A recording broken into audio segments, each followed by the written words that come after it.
Le document que je tiens entre les mains est un rapport du Programme alimentaire mondial intitulé « Les réfugiés au Soudan du Sud sont confrontés à une faim extrême, faute de fonds ». Deux éléments devraient retenir notre attention ici. Réfugiés au Sud-Soudan et faim extrême, faute de fonds. Nous y reviendrons dans un instant.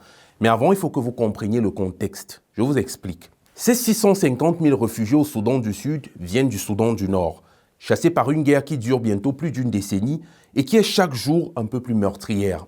Nous avons fait tout un mini-documentaire pour vous expliquer les dessous et les enjeux de cette guerre. Entre-temps, la guerre est devenue tellement atroce que la dernière fois que nous avons essayé d'en parler sur Infomédia, toutes nos plateformes sur les réseaux sociaux ont été censurées pendant 2 mois.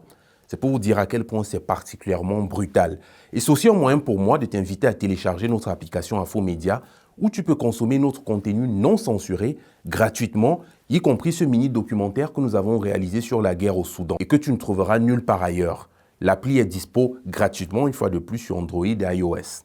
On ferme la parenthèse. Depuis le retour de Donald Trump à la Maison-Blanche, les États-Unis se sont soit retirés d'une 60aine d'organisations internationales ou ont tout simplement drastiquement réduit l'aide extérieure. Même s'il reste le donateur le plus important du PAM, le Programme alimentaire mondial, chargé donc de s'occuper des réfugiés, il faut dire que le financement de l'organisation est en baisse de 34%. Le Royaume-Uni a également décidé de baisser la part qu'il apportait aux organisations internationales. Dit plus simplement, il n'y a plus d'argent, du moins plus comme avant.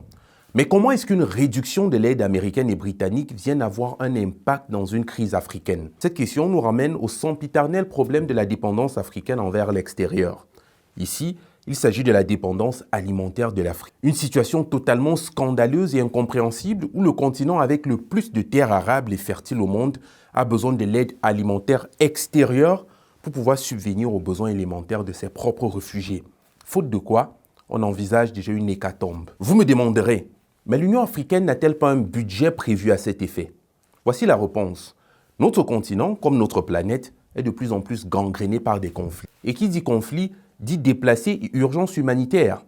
Sauf que le nombre de personnes dans le besoin augmente, mais l'aide internationale baisse.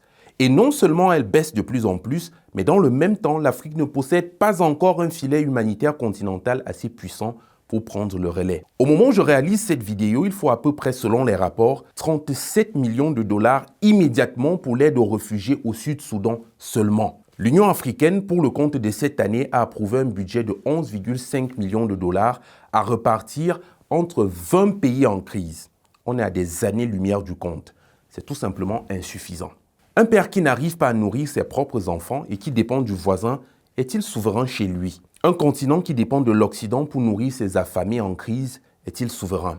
Des mesures sont certes prises par l'Union africaine, mais elles ne sont manifestement pas encore suffisantes. Quelles mesures devraient prendre nos leaders pour que des problèmes comme celui du Sud-Soudan soient résolus et que nous soyons souverains dans la résolution des crises qui gangrènent notre continent?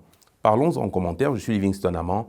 C'était Afo au quotidien. Continuez de suivre Infomédia pour un narratif africain sans complaisance, mais sans condescendance. À demain.